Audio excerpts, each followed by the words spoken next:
Welcome back to ALTY's Bone Healthcare series, and we're talking about slip discs today. What happens when that bubble of herniated jelly within your spine pops out and hits against the nerves at the back, which can cause long-term pain like sciatica. Thank you very much. No, I will not be naming any further children a name that difficult. But yes, so we're talking about the long-term effects now, Dr. Lim. So let's say if someone like me has, as you called it earlier, a minor slip disc. Yes. If I leave it untreated, right, and I just take painkillers, what could possibly happen? I mean, if you leave it too long and if it start to compress on the nerve, it can actually start to damage the nerve, right? Oh, Yeah, okay. when the nerve is damaged, then you manifest as basically numbness in your leg, that your sensation actually reduce, Right. even your leg or your hand.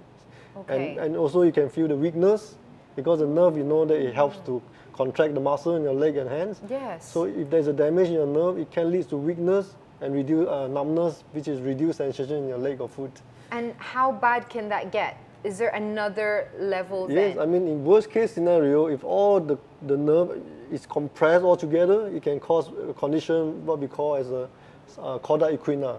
And cauda equina is basically a medical emergency for a spine condition that you need to undergo surgery immediately to save your spinal nerve. Oh my goodness. And in surgery, right, Dr. Lim, what do you do exactly? Do you just sort of, do you remove the inside jelly bit and replace it, or what do you do? The surgery can be either we can do it, nowadays we can do either keyhole technique, endoscopic spine surgery, Okay. or open spine surgery. Yes. Do you put back the jelly in its place, or do you remove the one that's sticking out? I mean, most of the cases, we just need to remove the part of the disc that is compressing on the nerve so that to free the nerve from compressions. Yes. And then the patient's fine again. Yes. That's amazing. I mean, it's not that complicated. Will urut help? Because some people, right, more traditionally would say, oh, I don't want to go to a doctor, I'd rather go for physio and just, you know, get it massaged back into place. Is that possible? I mean, massage, I would say, is part of the non-surgical management. It does help to improve the blood flow to your muscle in your back, right? It can help to reduce the pain, back pain to a certain extent. But just sort of management of the pain. Yes, I would call it a part of a pain management, I would say, the initial part of the pain management. So now it's my turn. Dr. Lim's going to check out my spine a little bit. Obviously, I need a scan, right, to get an accurate diagnosis. You're smiling, which is very scary to me. I understand you have two daughters, right? Yes. One is 3 and 6. Yes. Do you check their spines all the time? Are you like every day, like, come here, darling, all okay, go? Sometimes I do palpate their spine, but not always. Palpate their spine? What does that mean? That means I are you just going to feel their palpate me? spine, whether there's any signs of curvatures. Am I going to get palpated right now? I've never been palpated before. Let's get palpated. Okay, so what do I need to do? So normally to check a spine whether they have scoliosis or not, I mean one of the tests we do is called Adam forward bend test. Let me just demonstrate, right? So I need you to stand, and I need you to bend forward, and then I will take a look at your spine from behind. So should I bend this way so the audience can see? Okay. So I need to this inspect is your quite spine. Strange. So if I see any like abnormal hump over the shoulder blade or even a lumbar region, there is a positive sign that we call positive sign for Adam forward test that you have a scoliosis. Yeah. Okay, so I've got a mic on, so it's the mic, it's not my spine. Okay, but yeah. Okay, so how does it feel so far? Am I okay? Should I bend down more? So far, I don't really notice any obvious curvature. Of course, if the curve is very mild, less than 20 degrees, it may not be possible to detect it. What about like in this position? Can you see with my neck or anything if I have anything wrong? And then we look for any shoulder imbalance. Okay. Whether your head is centered in the middle. I'm not quite centered in the head. Shoulder, there's an imbalance, one side up or one side lower. Oh. And then look at your pelvis, whether one side is higher or lower. Oh my goodness. Yeah, and then we look for any obvious, protrusion bulge of the shoulder blade. Okay. I mean, I do feel a little bit on your right. That could suggest that you feel something on my right? I mean, your right scapula actually kind of protruded more than the left. Yes, it is. So this is actually a sign of a scoliosis. Yes. well, I've just been palpated and diagnosed, but I need to go for a proper scan, right, doctor? Yes. And at ALTY, you can actually do this amazing MRI, and there's also the EOS machine. Yes, of and course. that will tell you if there's anything wrong. Yes, of course. The amazing thing is that we have these EOS machines. That is very useful to detect scoliosis, especially young children, because this machine actually emits very low radiation compared to a traditional X-ray. Yes. And young children, we try not to expose them to too much of radiation. So no fear, here at ALTY we can get you sorted out with low radiation. So one last question before we go into an audience question. Is there a way to prevent a slip disc? Back to slip disc, Dr. Lim, because a lot of people say it's just part of wear and tear as you get older. But can children get it? Is it necessarily an age thing, and can we prevent it? Actually, any age group can get it, just that it's not common in children. The common age group we are looking at is about actually age 30 to 50 years old. Okay. Those are the common group because after 50, what happens? After age of 50, actually is more complex. They don't just get slip disc. A lot of things comes into play. Right. Example, they have those bone spur, or they may have the bone actually become loosened, and the joint actually swells up, and a lot of things can happen. There's other things, age related. Age related. So the question that's come in is from Danny. Danny in Ipoh says, is there anything I can do before it leads to a slip disc to ensure my back is healthy? Can I get screened before to see if I have a weak back? So for example, is there any way to know that you're going to perhaps have a risk of a slip disc? I think there are many things that one can do to lower the risk of getting the slip disc. Oh, okay. Yes, for example, your postural care, the way you work, and and the way you sit. The way you sit does matter. Of course. Yes. So from what I hear so far from you is weight. Don't be overweight. Sit properly. Get palpated often by your doctor and checked. What else have we got?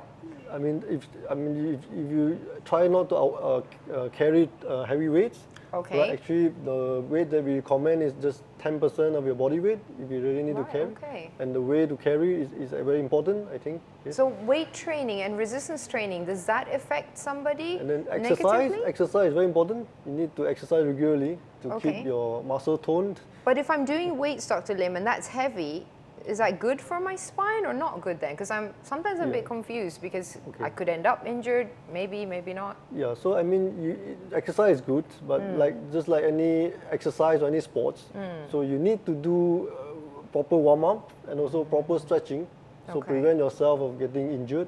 Okay. Right?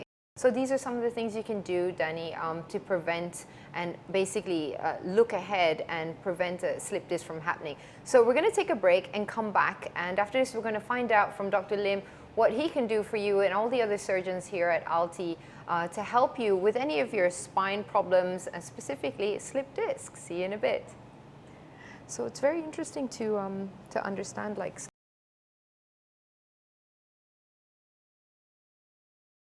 Welcome back to ALTY's Bone Healthcare series, and I'm here with Dr. Lim Sze Wei, who's here at ALTY. He is one of the best surgeons. They're all fantastic at ALTY, but he's here with me to talk specifically today about slip disc and what can be done at ALTY. So, Dr. Lim, say somebody's got a minor slip disc and they phone up ALTY, they want to come in.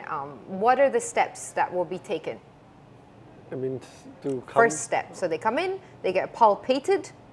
Yeah, normally we get detailed histories. We want to know how long is their pain and the characteristic of their pain, what makes the pain worse or what makes the pain better. Is there any other signs associated with it? Okay. Right, so we need to get the detailed histories. Yeah. And after that, we need to do a detailed examinations. Like we need to palpate their spine. Yeah. And also do some of the special tests. Right, to check their leg, the nerve functions. Right. So when we do the complete examinations, then after that, we have some form of provisional diagnosis, and we can decide on whether they need some form of imaging to confirm the diagnosis. Right. The imaging can be either X-ray, CT scans, or even an MRI scan. Yes, that's right. So it's step by step. Yes. And if we were to do, say, non-surgical, what's available here at ALTY? Non-surgical treatments, it can be just a simple instruction on how to take care of your back with some pain medication, short-term. Normally medication we don't give for long. It's just for about 5 to 7 days. And then we can send them to some form of physical therapy to train up their spine and their tone of their muscles. And the slip disc will go back in place if it's a minor one? I mean, yes, the slip disc can reduce itself. Okay. I mean, your body can actually clear it out, but it's just that it takes a long time.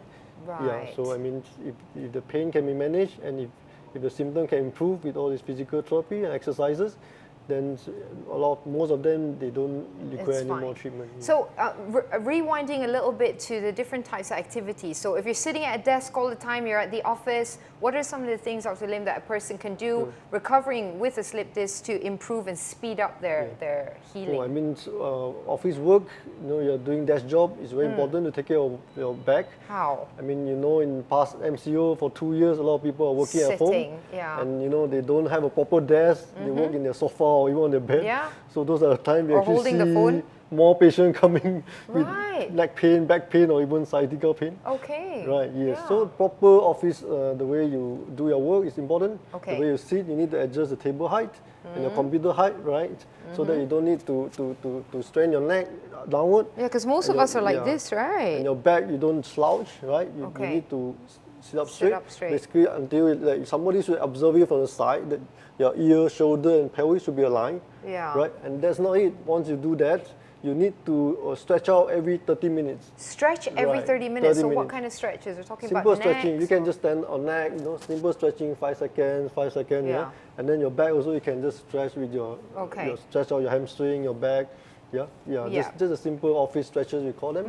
So every 30 minutes, you Yeah, can because just sometimes stretch we out don't for- realize, doctor, we're sitting there, it's like 2 hours have passed and I'm still like this, Yes. And then you've got this pain and you wake up the next day like, wow, it's so painful, isn't it? Also for people who drive long distance, right? Yeah. Yeah, of course, they Yeah. need to really like. So your a average break. Malaysian, Dr. Lim, they come in and they've got a slip disc because? I mean, average Malaysians.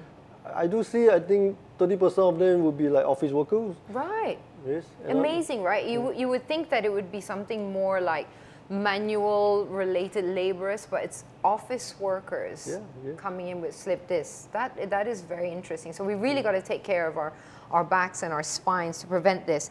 So I've learned a lot from you today in terms of like how to take care, the signs. I'm also very hopeful because at ALTY there's non-surgical and surgical treatments available. Yes. We've got wonderful surgeons like you who can carry out care for either spectrums of the pain.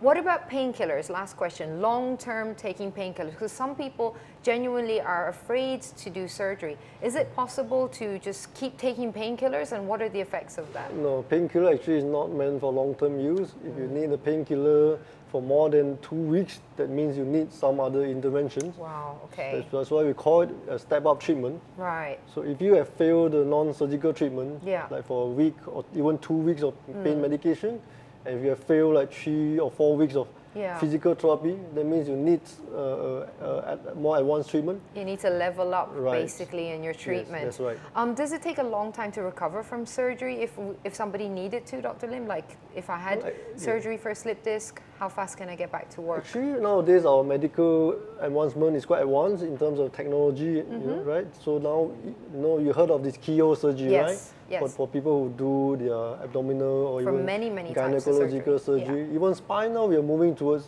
endoscopic spine surgery. Okay. And this endoscopic spine surgery is safe and Yes. is a lower risk of all the surgical risks. Yeah. Actually, faster recovery, and you can even get back to your work in no time. Yeah. Seriously, no time to you, Yes. as in like 4, 5, 6 weeks? No, actually, Even less? Yes, I mean, Wow. normally it can be done even as a daycare procedure. Let me do in the morning. You can be discharged in the evening or the next day. Imagine that, if you're living with pain and you're watching this and you're afraid of it, Dr. Lim, it can be done fast, and you don't need to be afraid. Don't live your life like without quality just because you're afraid. There are places like here at ALTY and doctors like Dr. Lim who can help you live a better life, basically pain-free. I'm going to get my back looked into while I'm here as well. So thank you very much for joining us, Dr. Lim. It was welcome. lovely chatting with you. How do you take care of your back yourself? I mean, you're doing surgery all day long, right? I'm just wondering, who takes care of your back? Yeah, so it's like in my biological clocks, like when we work, almost every 30 minutes or so, then we would just walk around a bit, stretch out. then continue our surgery. Yes. So that's how it's done. And you take care of your children, But as you actually, mentioned as a too. surgeon, it's a high risk. We are actually a high risk group to have Yeah. this problem as well. Have you Especially ever on had neck. one? Have you ever had a slip disc? I do have a slip disc, especially actually in my neck, but I think we Wow. have managed it conservatively and it actually improved. And it's improved. Yes. Well, great. Well, thank you so much for being with us, and thank you for joining us today once again in the ALTY Bone Healthcare series. And we hope to see you again, helping everybody add life to their years. Take care, stay safe, and stay healthy.